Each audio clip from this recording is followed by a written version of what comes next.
सभी को नमस्कार। स्वागत है आपका इस चैनल पर जिसका नाम है स्नेह स्कूलिंग। आज हम कक्षा 10वीं गणित के अध्याय 3 दो चर वाले रैखिक समीकरण युग्म की प्रश्नावली 3.6 का अध्ययन करेंगे। प्रश्नावली 3.6 को भी हम दो भागों में हल करेंगे, जिसमें आज हम इसका पहला भाग पढ़ेंगे। इस पहले भाग में हम प्रश्न क्रमांक 1 के 8 सवालों को हल करेंगे। तो आइए शुरू करते हैं प्रश्नावली 3.6 का पहला प्रश्न। तो पहला प्रश्न है, निम्न समीकरणों के युग्मों को रैखिक समीकरणों के युग्म में बदल करके हल कीजिए। हमें 8 समीकरण युग्म दे रखे हैं, परंतु ये रैखिक समीकरण युग्म के रूप में अभी हमें प्राप्त नहीं है। तो इन्हें सबसे पहले हमें रैखिक समीकरण युग्म बनाना होगा और फिर हम किसी भी बीजगणितीय विधि का प्रयोग करके इन समीकरण युग्मों को हल करेंगे। इसके लिए पहला प्रश्न हमें दिया है, पहला सवाल है 1/2x + 1/3y = 2 और 1/3x + 1/2y = 13/6। तो ये अभी रैखिक समीकरण युग्म नहीं है। इन्हें रैखिक समीकरण युग्म बनाने के लिए हम सबसे पहले तो इसे समीकरण नंबर 1 और इसे समीकरण नंबर 2 नाम देते हैं। इसके बाद हम इन दोनों समीकरणों में देखें तो यहाँ 1/x है और यहाँ पर भी 1/x है, यहाँ 1/y है और यहाँ भी 1/y है। तो रैखिक समीकरण युग्म बनाने के लिए हम मान लेते हैं कि माना जो 1/x लिखा है उसे हम p मान लेते हैं और जो 1/y लिखा है उसे हम q के बराबर में मान लेते हैं। ऐसा करने से अब हम समीकरण 1 को किस रूप में लिख सकते हैं? तो समीकरण 1 है 1/2x + 1/3y = 2। यहाँ देखिए 1/x को हम p अगर माने तो ये हो जाएगा p/2। इसे हम लिख देंगे p/2 प्लस ये 1/3y है तो 1/y के स्थान पर हम q लिखेंगे तो ये हो जाएगा q/3 = 2। अब देखिए यहाँ हम 2 और 3 का लघुत्तम ले सकते हैं। तो 2 और 3 का लघुत्तम आएगा 6। 2 से 6 3 बार विभाजित हुआ तो और 3 का इंटू p में करेंगे तो 3p प्लस 3 से 2 बार विभाजित हुआ, 2 का q में करेंगे तो 2q = 2। अब यहाँ हम इसके बटे में 1 मान के क्रॉस मल्टीप्लाई कर देंगे तो 1 का इंटू 3p + 2q में होगा तो 3p + 2q ही रहेगा और 6 का इंटू 2 में होगा तो 6 दूनी 12। तो देखिए अब ये हमें रैखिक समीकरण के रूप में प्राप्त हो गई है और ये रैखिक समीकरण में पहली चर राशि p है और दूसरी q है। इसे हम समीकरण नंबर 3 नाम देंगे और जिस प्रकार से हमने समीकरण 1 को बदला है उसी प्रकार से अब समीकरण 2 को बदलेंगे। तो अब हम लिखेंगे समीकरण 2 से। समीकरण 2 हमें दी है 1/3x + 1/2y = 13/6। इसमें भी हम यही करेंगे, 1/x को p और 1/y को q मानेंगे तो यहाँ 1/x p हो जाएगा तो ये हो जाएगा p/3 प्लस यहाँ 1/y को हमने q माना तो ये हो जाएगा q/2 = 13/6। फिर से यहाँ 3 और 2 का लघुत्तम लेंगे, 6 प्राप्त होगा। 3 दूना 6, 2 का इंटू p में करेंगे तो 2p प्लस 2 तिया 6, 3 का इंटू q में करेंगे तो 3q = 13/6। हम यहाँ क्रॉस इंटू करेंगे फिर 6 से 6 काटेंगे, इसलिए हम यहाँ सीधे ही अगर हर में संख्या कट रही है तो हम सीधे यहाँ काट सकते हैं बराबर के लेफ्ट साइड में और राइट साइड में। तो इस प्रकार से हमें प्राप्त हुआ 2p + 3q = 13।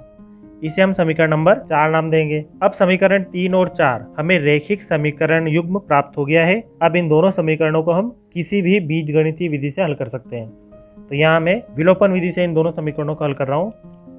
तो हम लिखेंगे समीकरण 3 व 4 को विलोपन विधि से हल करने पर, विलोपन विधि में हमें 2 समीकरण दी है। हम जानते हैं विलोपन विधि में हमें किसी एक चर के गुणांकों को बराबर करना होता है। यहाँ हमें दिख रहा है ना तो p के गुणांक बराबर है और ना ही q के गुणांक बराबर है, इसलिए हम सबसे पहले तो गुणांकों को बराबर करेंगे, उसके बाद इन दोनों समीकरणों को घटाएंगे। तो सबसे पहले हम दोनों समीकरणों को लिख लें। तो तीसरी समीकरण है 3p + 2q = 12 और चौथी समीकरण 2p + 3q = 13। तो ये समीकरण नंबर 3 और 4 हमने लिख ली। अब गुणांक बराबर करने हैं, इसके लिए हमें इस तीसरी समीकरण में पहली समीकरण के p के गुणांक का गुणा करना होगा, यानी कि 2 का गुणा करना होगा, और इस चौथी समीकरण में तीसरी समीकरण में p के गुणांक का गुणा करना होगा, यानी कि 3 का गुणा करना होगा। तो 2 तिया 6p + 2 दूना 4q = 2 का इंटू 12 में करेंगे तो 24। फिर 3 दूना 6p प्लस 3 तिया 9q = 13 तिया 39। तो इस प्रकार से हमने गुणा कर दिया। अब हम दूसरी समीकरण को पहली समीकरण में से घटाएंगे तो इस दूसरी समीकरण के चिन्ह बदल जाएंगे, प्लस का माइनस, प्लस का माइनस, प्लस का माइनस। 6p से 6p कैंसिल हो जाएगा, एक प्लस का और एक माइनस का है। यहाँ 9q माइनस का है और 4q प्लस का है तो घट जाएगा और हमें प्राप्त होगा माइनस का 5q, क्योंकि बड़ी संख्या माइनस की इसलिए माइनस का 5q। यहाँ 39 माइनस का है, 24 प्लस का है तो घट जाएगा और हमें प्राप्त होगा -15। इस प्रकार से अब हम q प्राप्त करेंगे तो -5 को बटे में भेजना होगा तो -15 बटे -5, माइनस माइनस कैंसिल हो जाएगा, 5 एकम 5, 5 तिया 15, तो हमें Q का मान प्राप्त हो गया 3।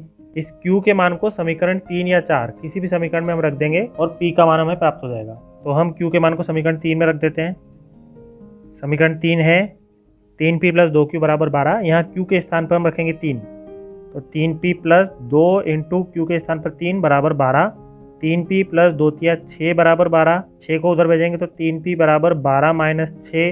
3P = 12 में से 6 गया तो 6, और P का मान ज्ञात करने के लिए 6/3 हो जाएगा। 3 एकम 3, 3 दूना 6। तो इस प्रकार से हमें P का मान प्राप्त हो गया 2। तो ध्यान रखिए हमें P और Q प्राप्त हुआ है, परंतु हमारी जो समीकरण प्रश्न में दी गई थी वो x और y में थी, चर राशियां उसमें x और y थी, इसलिए हमें x और y का मान ज्ञात करना है। तो जो हमने माना था 1/x = P और 1/y = Q, उसमें हम इस P और Q के मानों को रख देंगे। तो हम लिखेंगे अतः हमने 1/x = P माना था, तो यहाँ 1/x = P के स्थान पर हमने 2 रखा, तो हम एकांतरानुपात नियम अर्थात x को हम इधर भेज देंगे और 2 को इसके बटे में ले आएंगे, तो x बराबर हमें प्राप्त हो जाएगा 1/2। ये x का मान प्राप्त हो गया। इसी प्रकार से 1/y बराबर हमने q माना था, तो 1/y बराबर q के स्थान पर हम रख देंगे 3, अर्थात फिर से इसमें एकांतरानुपात नियम, तो y इधर आ जाएगा और 3 इसके बटे में आ जाएगा, यानी कि y बराबर हम लिख देंगे 1/3।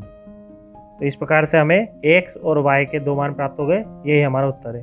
तो इस प्रकार हमने 2 समीकरणों को रेखिक समीकरण युग्म में बदलकर इस पहले प्रश्न को हल किया है। इसी प्रकार से अब सभी प्रश्नों में अलग अलग तरीके से हमें बदलना होगा। तो हम देखते हैं इसका दूसरा सवाल।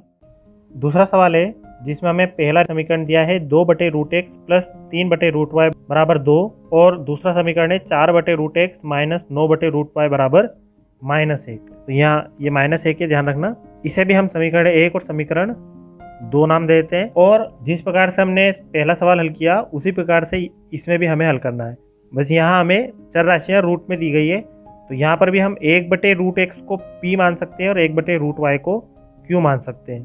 तो मान लेंगे माना 1/√x = P व 1/√y = Q। अब हम समीकरण 1 में इस नए मान को रखेंगे। तो समीकरण 1 से समीकरण 1 है 2/√x + 3/√y = 2। यहाँ 1/√x के स्थान पर हम P रखेंगे, इसलिए ये हो जाएगा 2P, प्लस 1/√y के स्थान पर हम यहाँ पे Q रख रहे हैं, तो ये हो जाएगा 3Q = 2।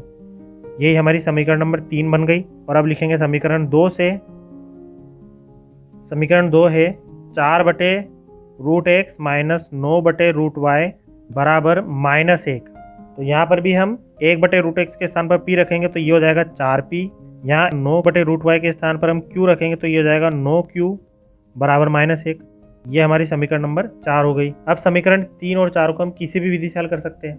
तो पिछले सवाल को हमने विलोपन से हल किया था, इसे हम प्रतिस्थापन से हल कर देते हैं। आप चाहे तो इसे भी विलोपन से हल कर सकते हैं, जो आपको आसान लगे। मैं इसे प्रतिस्थापन से हल कर देता हूँ। तो प्रतिस्थापन विधि में क्या होता है, हमें इन दोनों समीकरणों में से किसी भी एक समीकरण से चर राशि के मान को दूसरे में रखना होता है। तो अब मैं समीकरण 3 से P का मान निकाल देता हूँ। तो हम लिखते हैं, या सबसे पहले मैं लिख देता हूँ प्रतिस्थापन विधि से।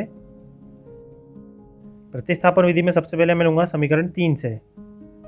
समीकरण 3 है 2P + 3Q = 2। यहाँ से मैं P का मान निकाल दूँ तो इस 3Q को उधर भेजना होगा। 2P = 2 - 3Q हो जाएगा, और फिर P का मान निकालने के लिए 2 को बटे में भेजना होगा, तो 2 - 3Q/2। इससे समीकरण नंबर 5 नाम देंगे। और इस समीकरण 5 से P के मान को समीकरण 4 में रखेंगे, क्योंकि हमने इस मान को समीकरण 3 से निकाला है, तो हम 4 में रखेंगे। तो हम लिखेंगे समीकरण 5 से P का मान समीकरण 4 में रखने पर। तो समीकरण 4 है 4P - 9Q = -1।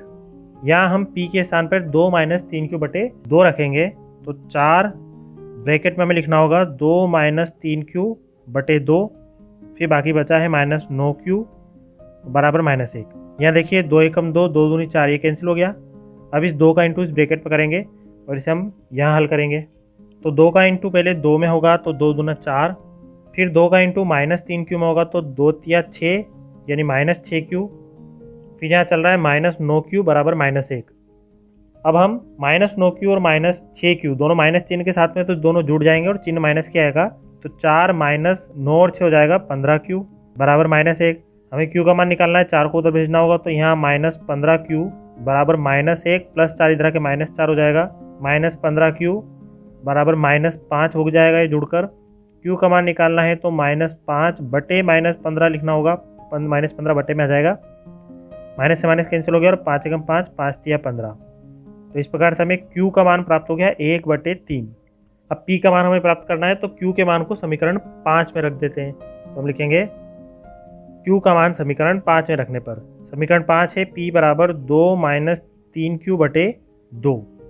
तो यहाँ p बराबर 2 - 3 इंटू q के स्थान पर हम लिख देंगे 1/3 और बटे में चल रहा है 2, यहाँ 3 से 3 कैंसिल हो गया, 1 बचा।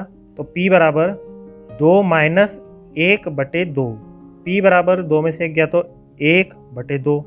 इस प्रकार से हमें ये p का मान भी प्राप्त हो गया। तो p और q के मानों को अब हमने जो माना था 1/√x बराबर p और 1/√y बराबर q, उसमें हम रख देते हैं। तो अतः हमने 1/√x बराबर p माना था, तो इसे हम लिख सकते हैं 1/√x बराबर p के स्थान पर 1/2, क्रॉस इंटू करेंगे तो 2 बराबर √x हो जाएगा। अब हमें इस x का रूट हटाना है, तो हम जानते हैं रूट हटता है तो यहाँ वर्ग हो जाता है, या फिर हम ऐसा भी लिख सकते हैं कि दोनों ओर वर्ग करने पर। तो हम डायरेक्टली कर लेते हैं, यहाँ से हमने रूट हटाया तो यहाँ वर्ग हो जाएगा। इसका मतलब ये हो जाएगा 2 की घात 2 और ये रूट हट जाएगा, x हो जाएगा, यानी कि x का मान हमें मिल गया 4। इसी प्रकार से हम y का मान प्राप्त करेंगे, तो तथा 1/√y बराबर हमने q माना था, तो 1/√y बराबर q का मान हमें प्राप्त हुआ 1/3, या हम लिख सकते हैं 3 बराबर √y। तो यहाँ भी दोनों ओर वर्क करेंगे तो यहाँ हो जाएगा 3 तिया 9 और y, तो हम डायरेक्टली लिख देते हैं y का मान हो गया 9।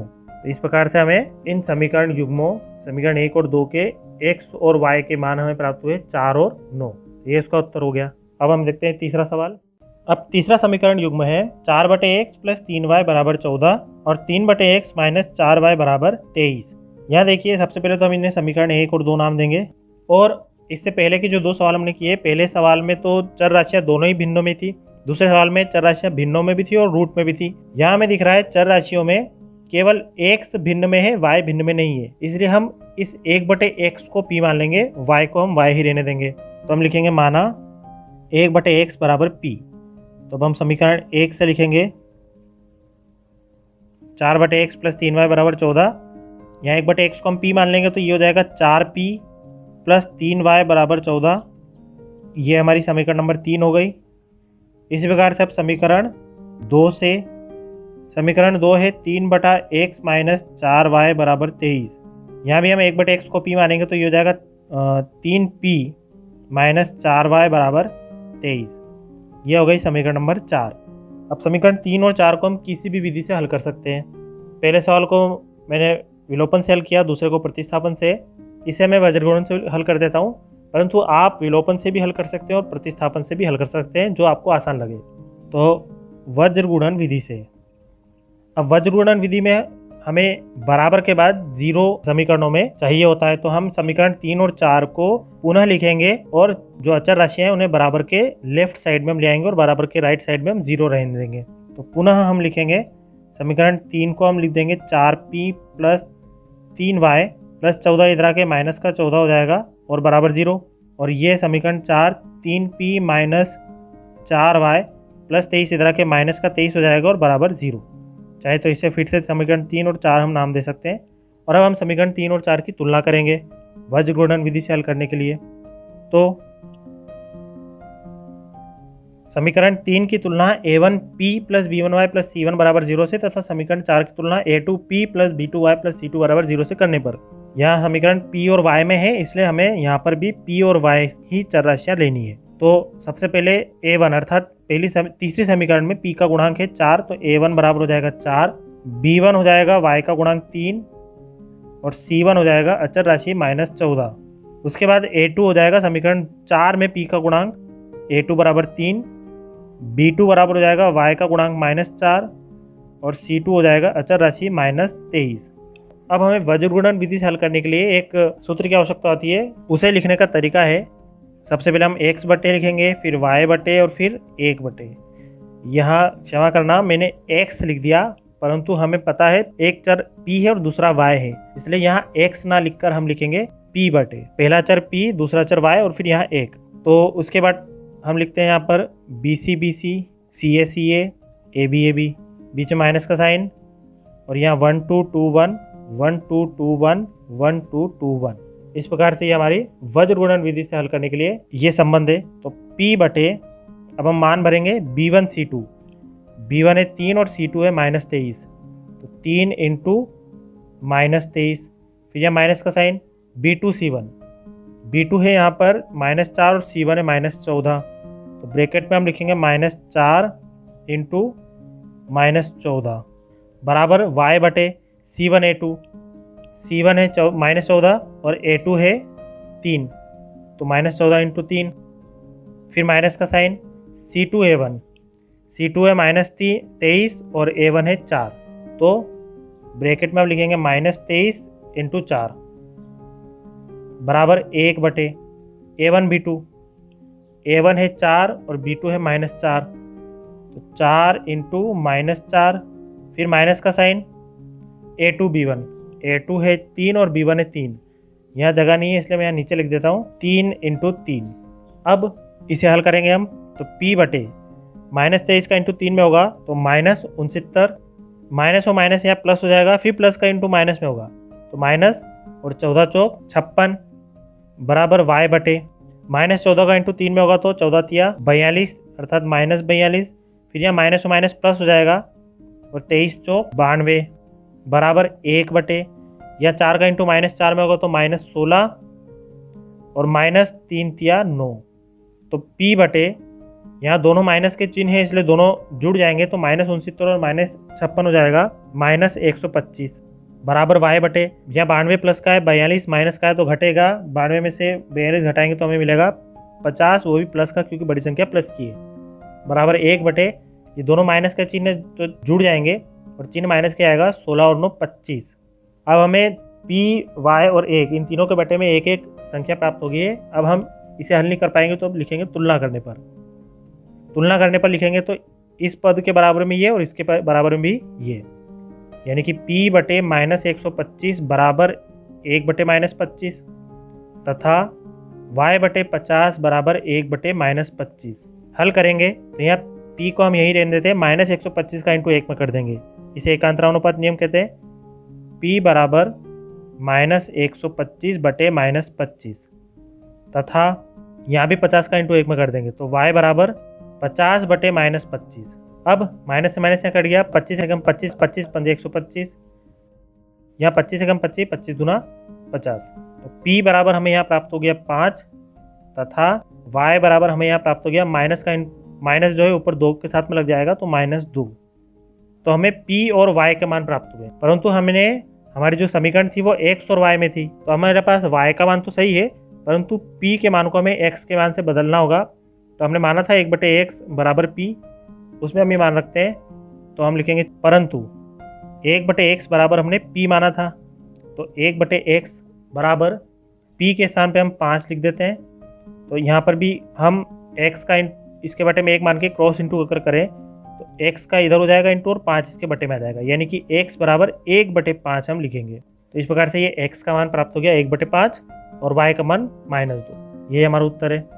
अब हम देखते हैं चौथा सवाल। चौथा समीकरण युग्म है 5 बटे x माइनस 1 प्लस 1 बटे y माइनस 2 बराबर 2 और 6 बटे x माइनस 1 माइनस 3 बटे y माइनस 2 बराबर 1। सबसे पहले तो समीकरण 1 और 2 हम नाम देते हैं इसे, और अब हमें इन्हें बदलना है रैखिक समीकरण युग्म के रूप में। तो उसके लिए जैसे हमने अभी शुरू के तीनों सवाल में किया, 1 बटे x माइनस 1 को हम p मान लेंगे और यहाँ 1 बटे y माइनस 2 को हम q मान लेंगे।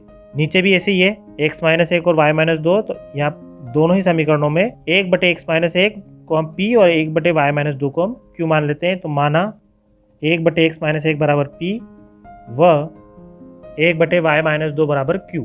ऐसा करने से अब हम इन दोनों समीकरणों को लिख सकते हैं, अर्थात सबसे पहले समीकरण 1 से 5 बटे x माइनस 1 प्लस 1 बटे y माइनस 2 बराबर 2 है, तो इस 1 बटे x माइनस 1 को p लिखेंगे तो ये हो जाएगा 5p प्लस या 1 बटे y माइनस 2, इस पूरे को हम q लिखेंगे तो q बराबर 2। इसे हम समीकरण 3 नाम देंगे। और अब लिखेंगे समीकरण 2 से, समीकरण 2 है 6 बटे x माइनस 1 माइनस 3 बटे y माइनस 2 बराबर 1। यहाँ पर भी ऐसे करेंगे, यहाँ 1 बटे x माइनस 1 है इसके स्थान पर हम p लिखेंगे तो ये हो जाएगा 6p माइनस यहाँ 1/y-2 के स्थान पर हम q लिखेंगे तो ये हो जाएगा 3q बराबर 1। समीकरण नंबर 4। अब समीकरण 3 और 4 हमें जो प्राप्त हुई है ये रेखिक समीकरण युग्म के रूप में हमें प्राप्त हो गई है, जिसकी चर राशियां p और q है।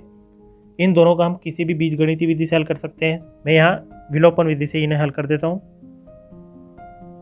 समीकरण 3 व 4 को विलोपन विधि से हल करने पर सबसे पहले हम विलोपन विधि से हल करने के लिए दोनों समीकरणों को यहाँ लिख देते हैं। अब विलोपन विधि में हमें पता है कि किसी भी एक चर के दोनों गुणांक समान होने चाहिए। तो यहाँ देखिए ना तो p के गुणांक समान है और ना ही q के गुणांक समान है, तो हमें सबसे पहले गुणांकों को समान करना होगा। यदि हम p के गुणांकों को समान करना चाहते हैं तो इनके गुणांकों का एक दूसरी समीकरण में गुणा करना होगा। तो इस समीकरण में हम इस p के गुणांक यानी 6 का गुणा करेंगे पूरे समीकरण में, और इस समीकरण में हम इस p के गुणांक यानी 5 का गुणा करेंगे। तो ये हो जाएगा 6 पंजे 30p प्लस 6 का इंटू क्यू में भी होगा तो 6q और 6 का इंटू 2 में भी होगा 6 दूनी 12। यहाँ 5 छंग 30p माइनस 5 का इंटू 3q में होगा तो 5 तिया 15 q बराबर 5 एकम 5। गुणा करने के बाद हम दूसरी समीकरण को घटाते हैं पहली समीकरण में से, तो यहाँ प्लस का माइनस, माइनस का प्लस, प्लस का माइनस, ये कैंसिल हो जाएगा। 30p से 30p प्लस माइनस है, ये 6q प्लस का है, 15q भी प्लस का है, तो दोनों आपस में जुड़ जाएंगे। 15 और 6 हो जाएगा 21q बराबर यहाँ 12 प्लस का है 5 माइनस का है तो घट जाएगा और हमें प्राप्त हो जाएगा 12 में से 5 गया तो 7। अब हमें q का मान प्राप्त करना है तो 21 को 7 के बटे में भेजना होगा, तो q बराबर 7/21 यानी 7 एकम 7 7 के 21, तो q का मान हमें प्राप्त हो गया 1/3। अब p का मान प्राप्त करना है तो q के मान को समीकरण 3 या 4 किसी भी समीकरण में हम रख देंगे। 3 में रख के देख लेते हैं हम, तो हम लिखेंगे समीकरण 3 से, समीकरण 3 है 5p प्लस q बराबर 2। यहाँ हम q के स्थान पर 1/3 रखेंगे, तो 5p प्लस 1/3 बराबर 2।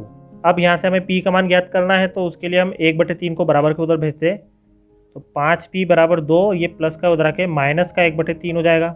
इसे यहाँ पे पहले हल कर लेते हैं। इसके बटे में 1 मान के लघुत्तम लेते हैं। 5p बराबर 1 और 3 का लघुत्तम 3, 1 तिया 3, 3 का इंटू 2 में होगा तो 3 दूना 6 माइनस 3 एकम 3, 1 का इंटू 1 में होता 1, तो 5p बराबर 6 में से 1 गया तो 5/3। p का मान ज्ञात करना है तो 5 को हमें बटे में भेजना होगा, तो p बराबर 5/3 इंटू 5 हो जाएगा, 5 बटे में आ जाएगा तो गुणा हो जाएगा 3 से। यहाँ से 5 से 5 कैंसिल हो गया तो ऊपर भी 1 और नीचे भी 1 बचा, p बराबर ये हो गया 1/3।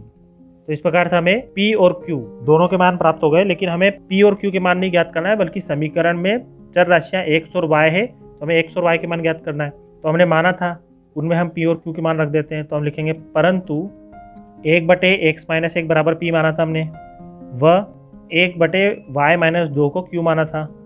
इनमें हम मान रखते हैं तो 1/x-1 बराबर p के स्थान पर हम रखेंगे 1/3, व 1/y-2 बराबर q, तो q के स्थान पर हम रखेंगे 1/3। इस प्रकार से अब इसे हम हल करेंगे। 3 का इंटू 1 में 3, x-1 का इंटू 1 में तो x-1, व 3 का इंटू यहाँ 1 में 3 बराबर y-2 का इंटू 1 में तो y-2। x का मान निकालना है, -1 को इधर भेजना होगा तो ये हो जाएगा 3 + 1 बराबर x, व यहाँ से -2 को इधर भेजना होगा तो 3 + 2 बराबर y, अर्थात x बराबर हमें 4 प्राप्त हो गया। इसे मैं इस प्रकार लिख सकता हूँ x बराबर 4, व यहाँ y बराबर हमें 3 और 2 5 प्राप्त हो गया, तो इसे भी लिख सकते हैं y बराबर 5। यही हमारा उत्तर है। इस प्रकार से चौथा सवाल हल हुआ। अब हम देखते हैं इसका पांचवा सवाल। पांचवा समीकरण युग्म है 7x - 2y बटे xy बराबर 5 और 8x + 7y बटे xy बराबर 15। सबसे पहले तो इसे समीकरण 1 और 2 यहाँ नाम नहीं देके मैं इन्हीं के आगे इन्हें इस रूप में भी लिख सकता हूँ कि यदि बटे के नीचे कोई संख्याएं गुणे में है और बटे के ऊपर प्लस या माइनस के साथ में कोई 2 या 2 से अधिक संख्याएं हैं, तो हम बटे अलग कर सकते हैं, अर्थात बटे के नीचे वाली संख्याओं को जो गुणे में है वो ऊपर लिखे प्रत्येक पदों के बटे में हम लिख सकते हैं। अर्थात xy को हम 7x बटे xy और -2y बटे xy लिख सकते हैं।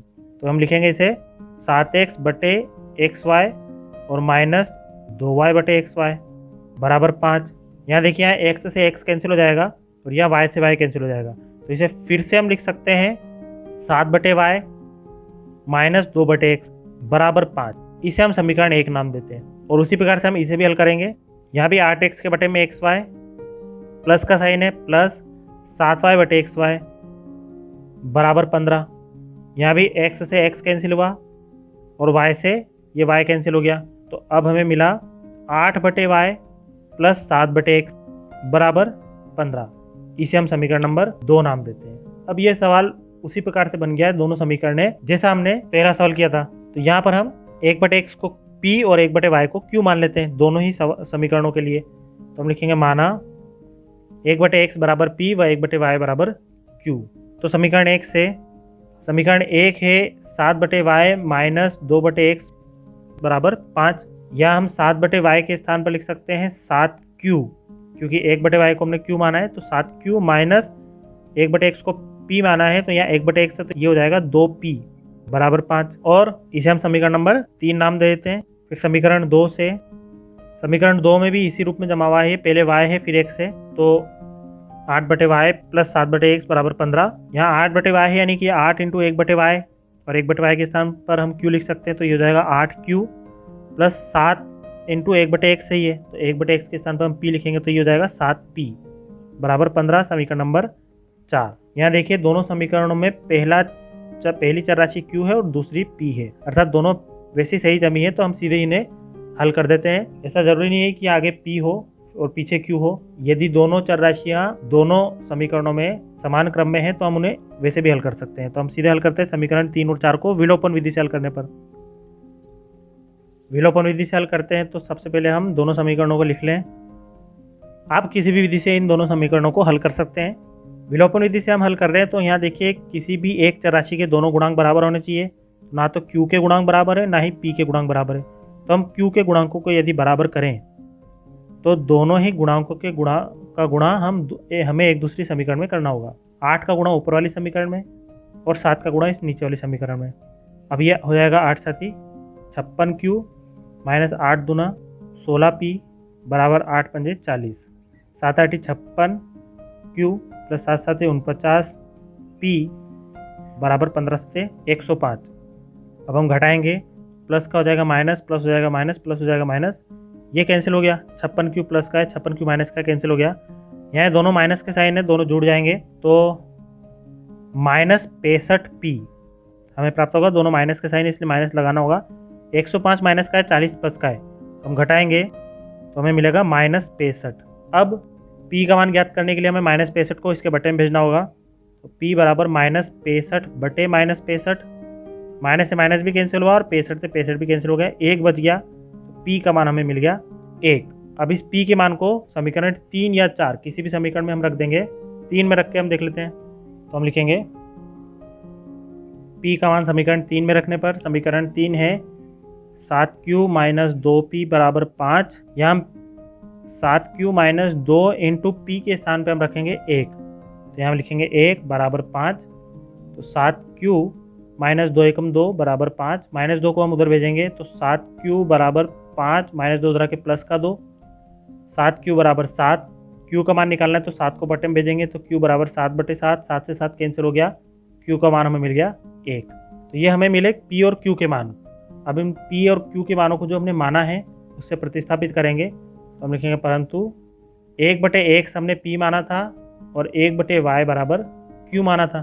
तो यहाँ 1/x बराबर p के स्थान पर भी 1 और 1/y बराबर q के स्थान पर भी 1 रखेंगे हम, क्योंकि हमें यही प्राप्त हुए। हम एकांतरानुपात नियम लगाएंगे तो x का इधर 1 का इधर आएगा, तो भी ये x बराबर 1/1 यानी कि x का मान 1 प्राप्त हो जाएगा, और उसी प्रकार से यहाँ पर भी y का मान 1 प्राप्त हो जाएगा। तो इस प्रकार से हमारे पास इस समीकरण की चर राशियाँ x और y 1 और 1 प्राप्त हो गई। ये हमारा उत्तर है। अब हम देखते हैं छठा सवाल। छठा समीकरण युग्म है 6x प्लस 3y बराबर 6xy और 2x प्लस 4y बराबर 5xy। तो यहाँ देखिए हम जानते हैं कि जो रैखिक समीकरण होती है उनमें एक चर राशि पहले पद में, फिर दूसरी चर राशि दूसरे पद में, उसके बाद बराबर के बाद हमें अचर राशि चाहिए होती है, परंतु यहाँ अचर राशि के स्थान पर दोनों चर राशि इसमें लगी हुई है। तो हमें इन दोनों समीकरणों से ये एक्स वाई जो चर राशियाँ लगी हुई है इन्हें हमें हटाना होगा। तो सबसे पहले हम इन्हें समीकरण 1 और 2 यहाँ नाम नहीं देंगे, हम इनके बराबर के बाद के एक्स वाई को हटाएंगे। तो सबसे पहले हम इस पहली वाली समीकरण को लेते हैं 6x प्लस 3y बराबर 6xy। एक्स वाई को हटाना है बराबर के बाद, तो हमें इस समीकरण के प्रत्येक पद में एक्स वाई का भाग देना होगा। तो हम लिखेंगे दोनों पक्षों में एक्स वाई का भाग देने पर, तो दोनों पक्षों में एक्स वाई का भाग देंगे तो प्रत्येक पद में भाग देना होगा, यानी कि 6x के बटे में एक्स वाई प्लस 3y के बटे में भी एक्स वाई और 6xy के बटे में भी एक्स वाई। यहाँ देखिए, यहाँ ऐसा करने से x से x कैंसिल हो गया, यहाँ y से y कैंसिल हो गया, यहाँ एक्स वाई से एक्स वाई कैंसिल हो गया। तो यहाँ हमें मिला 6/y प्लस 3/x बराबर 6। इसे हम समीकरण 1 नाम दे देते हैं अभी। और पुनः अब यहाँ से इस दूसरे समीकरण को लेते हैं, तो पुनः 2x प्लस 4y बराबर 5xy है। यहाँ भी हमें वही करना होगा जो हमने यहाँ ऊपर किया, दोनों पक्षों में एक्स वाई का भाग देने पर। तो 2x के बटे में भी एक्स वाई प्लस 4y के बटे में भी एक्स वाई और 5xy के बटे में भी एक्स वाई। ऐसा करने से x से x कैंसिल हो गया, y से y कैंसिल हो गया, यहाँ xy से xy पूरा कैंसिल हो गया। तो यहाँ बचा 2/y प्लस 4/x बराबर 5। इसे हम समीकरण नंबर 2 नाम देते हैं।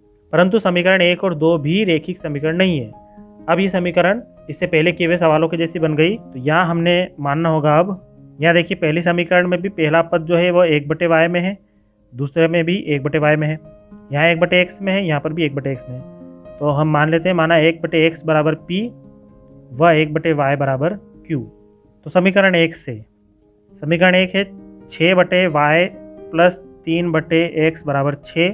यहाँ हम 1/y के स्थान पर लिखेंगे q, तो ये हो जाएगा 6q प्लस यहाँ 1/x के स्थान पर p लिखेंगे, तो ये हो जाएगा 3p बराबर 6। यहाँ देखिए, हम 3 कॉमन निकाल सकते हैं, तो 3 कॉमन निकला तो यहाँ हो जाएगा 2q प्लस 3 कॉमन निकल गया तो p बराबर 6। 3 इसके बटे में जाएगा, 2q प्लस p बराबर 6/3, या फिर 3 से 6 को हम काट देंगे तो 3 दूना 6, तो हमारे पास समीकरण प्राप्त हो जाएगी 2q प्लस p बराबर 2। इसे हम समीकरण नंबर 3 नाम दे देते हैं। अब जैसा हमने समीकरण 1 से किया उसी प्रकार से अब समीकरण 2 को भी हमने रेखिक समीकरण बनाना होगा। तो हम लिखेंगे समीकरण 2 से, समीकरण 2 है 2/y प्लस 4/x बराबर 5। यहाँ पर 1/y के स्थान पर हम q माना है, तो ये हो जाएगा 2q प्लस 1/x के स्थान पर हमने p माना है, तो ये हो जाएगा 4p बराबर 5।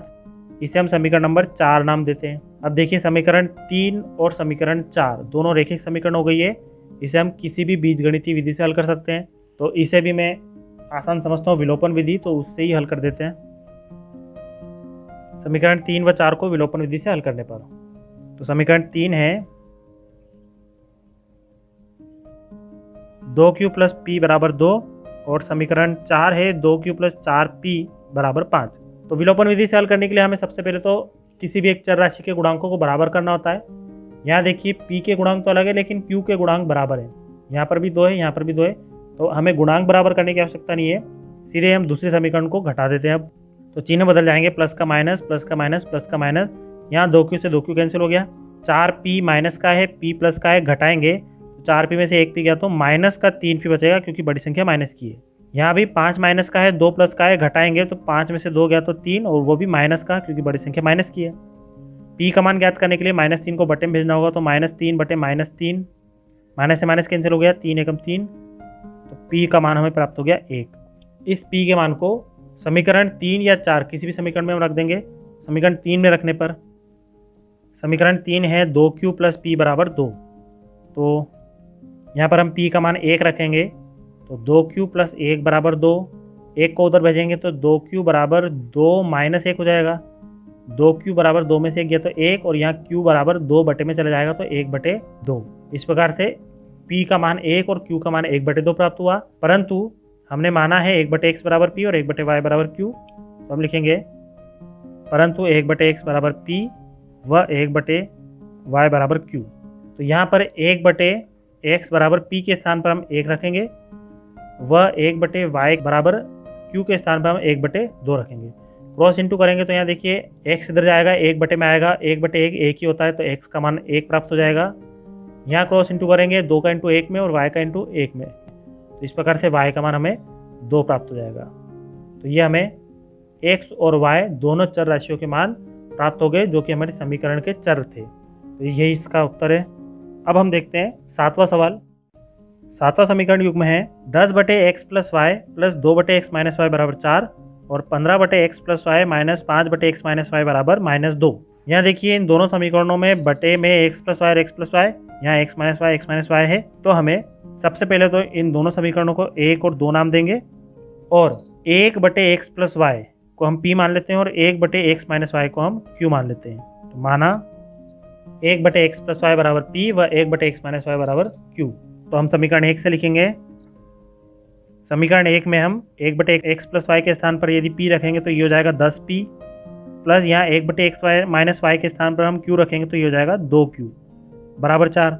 यहाँ से हम 2 कॉमन निकाल सकते हैं तो ये हो जाएगा 5p प्लस q बराबर 4। 2 बटे में जाएगा तो 5p प्लस q बराबर 4 बटे 2, 2 से कैंसिल होगा 4, 2 दूनी 4। तो हमें समीकरण मिल गई 5p प्लस q बराबर 2।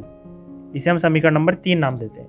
अब समीकरण 2 है, इसमें हम 1 बटे एक्स प्लस वाई के स्थान पर p रखेंगे तो यहाँ पे हो जाएगा 15p माइनस 1 बटे एक्स माइनस वाई के स्थान पर हम q रखेंगे तो ये हो जाएगा 5q बराबर -2। यहाँ से कॉमन तो निकाल सकते हैं लेकिन बटे में ले जाने के बाद वो कैंसिल नहीं होगा, इसलिए हम समीकरण नंबर 4 इसे कोई नाम देते हैं।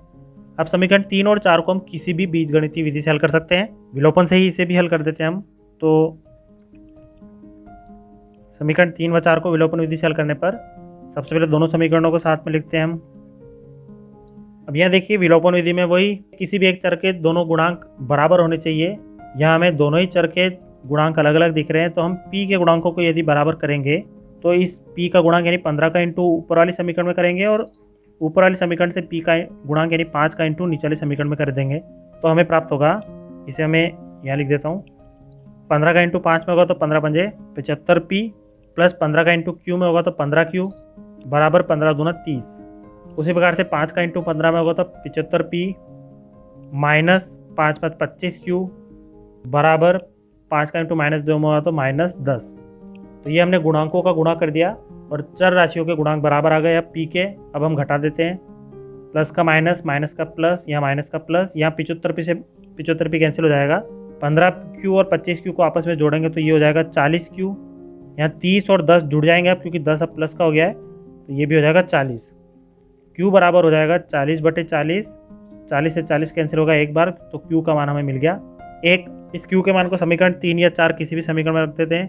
3 में रखने पर समीकरण 3 है 5p प्लस q बराबर 2। यहाँ q के स्थान पर 1 रखेंगे तो 5p प्लस 1 बराबर 2। 1 को उधर भेजेंगे तो 5p बराबर 2 माइनस 1, तो 5p बराबर 2 में से गया तो 1, तो p का मान हमें प्राप्त हो जाएगा 1 बटे 5। तो इस प्रकार से हमें p और q के मान प्राप्त हुए, परंतु हमने माना था उसमें हमें p और q के मान रख देते हैं। तो यहाँ हमने माना था 1 बटे एक्स प्लस वाई बराबर p और 1 बटे एक्स माइनस वाई बराबर q। यहाँ हम रखते हैं मान 1 बटे एक्स प्लस वाई बराबर p के स्थान पर हम रखेंगे 1 बटे 5 व 1 बटे एक्स माइनस वाई बराबर q के स्थान पर हम रखेंगे 1। क्रॉस इंटू करेंगे तो 5 का इंटू 1 में होगा तो 5 बराबर एक्स प्लस वाई का इंटू 1 में होगा तो एक्स प्लस वाई व इसके बटे में भी हम 1 मान लेते हो तो 1 का इंटू 1 में होगा तो 1 बराबर एक्स माइनस वाई, या इसे हम इसे इधर और इसे इधर लिख सकते हैं तो x प्लस वाई बराबर 5 व x माइनस वाई बराबर 1। अब यहाँ देखिए यहाँ हमें x या y के अलग अलग मान प्राप्त नहीं हुए, ये तो फिर से दूसरी समीकरण बन गई। तो अब हम इसे यहाँ हमने समीकरण 4 नाम दी थी, इसे समीकरण नंबर 5 और इसे समीकरण नंबर 6 नाम देके इन दोनों समीकरणों को भी हमें हल करना होगा। इसे समीकरण 5 और 6 नाम दे दिया। अब हम इन दोनों समीकरणों को यदि आपस में जोड़ दें तो यहाँ दोनों ये देखिए y प्लस का है y माइनस का है कैंसिल हो जाएगा तो x का मान प्राप्त हो जाएगा। फिर x के मान को हम इन दोनों में से किसी में भी रखेंगे तो y का मान प्राप्त हो जाएगा। तो हम लिखते हैं समीकरण 5 व 6 को जोड़ने पर, इसे दूसरे पेज में हल करता हूँ मैं। तो समीकरण 5 और 6 को जब हम जोड़ेंगे तो इसके LHS भाग जुड़ेंगे बराबर उनके RHS भाग जोड़ेंगे। तो LHS भाग हम पहले जोड़ते हैं x प्लस वाई, उसमें जोड़ेंगे हम x माइनस वाई को तो प्लस x माइनस वाई बराबर RHS भाग में यहाँ 5 और 1 जुड़ जाएंगे। तो यहाँ देखिए y से y कैंसिल हो जाएगा, x और x हो जाएगा 2x, 5 और 1 हो जाएगा 6, x बराबर 6 बटे 2, 2 से 6 कैंसिल हुआ 3 बार तो x का मान हमें प्राप्त होगा 3। फिर इस x के मान को समीकरण 5 या 6 किसी भी समीकरण में रख देंगे। x का मान समीकरण 5 में रख देते हैं हम, तो समीकरण 5 है x प्लस वाई बराबर 5, x प्लस वाई बराबर 5। इसमें हम इस x बराबर 3 को रखेंगे तो 3 प्लस वाई बराबर 5, तो y बराबर 5 माइनस 3 हो जाएगा तो y बराबर 5 में से 3 गया तो 2। इस प्रकार से हमें x और y के मान प्राप्त हो गए, x बराबर 3 और y बराबर 2। अब हमारा ये उत्तर हुआ। तो हमें समीकरण दी थी, समीकरण 1 और 2, इन्हें हल करके p और q निकालने के बाद हमने जो हमने माना था उससे 2 समीकरणें और बन गई। फिर इन दोनों समीकरणों को हमने जोड़ दिया तो हमें x और y के ये मान प्राप्त हो गए। इस प्रकार से ये सवाल हल हुआ। इसी प्रकार से हम 8वां सवाल देखते हैं। अब 8वां समीकरण युग्म है 1/3x plus y plus 1/3x minus y बराबर 3/4 और 1/2 into 3x plus y minus 1/2 into 3x minus y बराबर -1/8। तो इसे भी हमें सबसे पहले तो रैखिक समीकरण युग्म बनाना है और फिर x और y के मान प्राप्त करने हैं। तो इसे हम समीकरण 1 और इसे समीकरण 2 नाम दे दें। और इन दोनों में देखिए, दोनों समीकरणों में पहली समीकरण में 1 के बटे में 3x प्लस वाई है, दूसरे समीकरण में भी 1 के बटे में 3x प्लस वाई है। यहाँ दो अलग गुणे में है लेकिन 3x प्लस वाई है। यहाँ पर भी 1/3x माइनस वाई और यहाँ पर भी 1/3x माइनस वाई। तो हम 1/3x प्लस वाई को p और 1/3x माइनस वाई को q मान लेते हैं।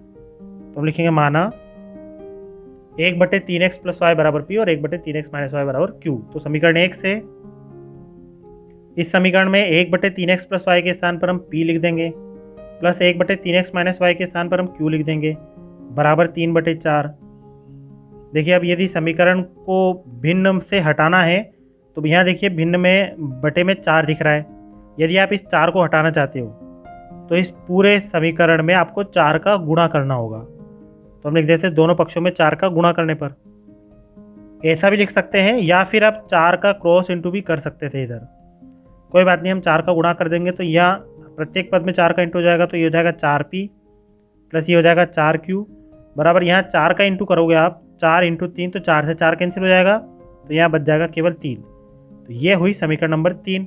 इसी प्रकार से अब समीकरण 2 से, समीकरण 2 है, यहाँ पर भी हम 1/3x प्लस वाई के स्थान पर p रखेंगे तो ये हो जाएगा p/2।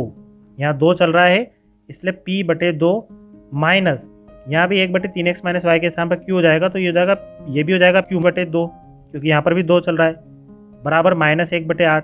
अब यहाँ देखिए तो यहाँ से 8 को हटाना है और यहाँ से 2 को हटाना है। तो यदि हम दोनों पक्षों में, क्योंकि हमें मुख्य रूप से तो ये 8 हटाना है, ये तो अपने आप फिर यहाँ से हट ही जाएंगे जब हम दोनों पक्षों में 8 का गुणा कर दे। तो दोनों पक्षों में 8 का गुणा कर देते हैं हम। 8 का गुणा करने पर यहाँ हो जाएगा 8p/2 माइनस यहाँ भी हो जाएगा, ये मैंने p लिख दिया, इसे आप q लिख दीजिएगा क्योंकि यहाँ 1/3x माइनस वाई था q। तो यहाँ हो जाएगा 8q/2 बराबर माइनस 1/8 में 8 का इंटू होगा तो -8/8 हो जाएगा। 8 का इंटू 1 में हुआ तो 8, यहाँ 2 से 8 को काटेंगे तो 4, यहाँ से भी 4 और यहाँ पे बच जाएगा 1। तो इस प्रकार से यहाँ हो गया 4p माइनस 4q बराबर या माइनस का 1। ये हमारी समीकरण नंबर 4 हो गई। अब समीकरण 3 और 4 को हम किसी भी विधि से हल कर देते हैं। हम इसे विलोपन से ही हल करेंगे। तो समीकरण 3 व 4 को विलोपन विधि से हल करने पर समीकरण 3 और 4 को हम फिर से लिखते हैं। 3 है 4p प्लस 4q बराबर 3 और 4 है 4p माइनस 4q बराबर -1।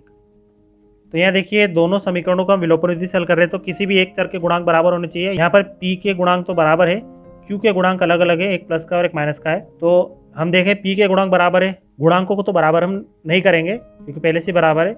अब हम घटा देते हैं। तो घटाने के लिए भी आप देखिए यहाँ पर यदि हम घटाते हैं तो ये वाला पद कैंसिल होगा। यहाँ 4q प्लस का है 4q माइनस का है पहले से ही विपरीत चिन्ह के साथ में, तो हम इसे घटाएंगे नहीं बल्कि जोड़ देंगे। विलोपन विधि में जोड़ या घटाओ दोनों हम कर सकते हैं गुणांक समान होने पर। तो हम इस समीकरण 3 और 4 को आपस में जोड़ देंगे तो 4q से 4q कैंसिल हो जाएगा क्योंकि 4q प्लस का था 4q माइनस का था। यहाँ 4p और 4p हो जाएगा 8p और यहाँ 3 में से 1 घटाएंगे तो हमें 2 बचेगा, बड़ी संख्या प्लस की इसलिए प्लस का 2। तो p बराबर 8 बटे में चला जाएगा तो 2/8, 2 एकम 2, 2 चौक 8, तो हमें p का मान प्राप्त हो गया 1/4। इस p के मान को समीकरण 3 या 4 किसी में भी रख देते हैं। तो हम लिखते हैं p का मान समीकरण 3 में रखने पर समीकरण 3 है 4p प्लस 4q बराबर 3। यहाँ 4 इंटू p के स्थान पर हम लिख देंगे 1/4 प्लस 4q बराबर 3। यहाँ 4 से 4 कैंसिल हो जाएगा, 1 बचा, 1 प्लस 4q बराबर 3, 1 को बराबर के उधर भेजेंगे हम तो 4q बराबर 3 माइनस 1 हो जाएगा। तो 4q बराबर 3 में से 1 गया तो 2 4 बटे में जाएगा तो q बराबर 2/4, 2 एकम 2, 2 दूनी 4। इस प्रकार से q का मान हमें प्राप्त हो गया 1/2। तो इस प्रकार हमें p और q के मान प्राप्त हुए, परंतु हमने जो माना था उसमें हम इन मानों को रखते हैं। परंतु 1/3x प्लस वाई बराबर p व 1/3x माइनस वाई बराबर q, इसमें हम p और q के मान रखेंगे तो ये हो जाएगा 1/3x प्लस वाई बराबर p के स्थान पर हम रख देंगे 1/4 व 1/3x माइनस वाई बराबर q के स्थान पर रखेंगे 1/2।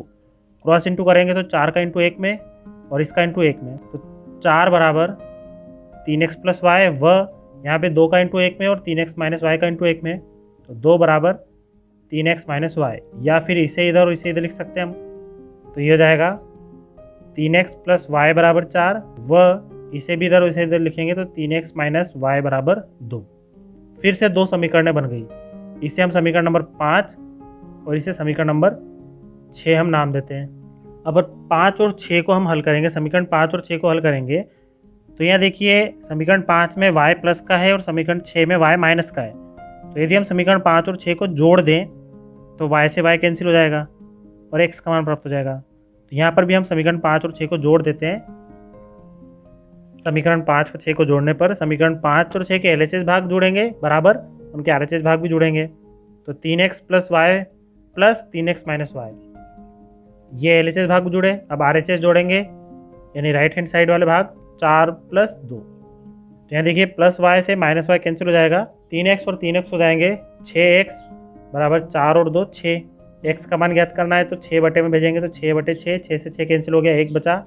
x का मान हमें प्राप्त हो गया 1। x के मान को समीकरण 5 या 6 किसी भी समीकरण में हम रख देंगे। तो x का मान समीकरण 5 में रखने पर समीकरण 5 है 3x प्लस वाई बराबर 4, यहाँ हम x के स्थान पर 1 रखेंगे तो 3 इंटू 1 प्लस वाई बराबर 4, यानी कि 3 प्लस वाई बराबर 4। वाई का मान निकालने के लिए 3 को बराबर के उधर भेजेंगे तो 4 माइनस 3। इस प्रकार से वाई का मान हमें प्राप्त हो गया, 4 में से 3 गया तो 1। अतः x बराबर भी 1 प्राप्त हुआ व y बराबर भी 1। यही हमारा उत्तर हो गया। तो इस प्रकार से प्रश्नावली 3.6 के पहले प्रश्न के 6 सवालों को हमने इस भाग में हल किया है। अब प्रश्न क्रमांक 2 में 3 समस्याएं हैं, उन्हें हम अगले वीडियो में भाग 2 में हल करेंगे। तब तक के लिए धन्यवाद।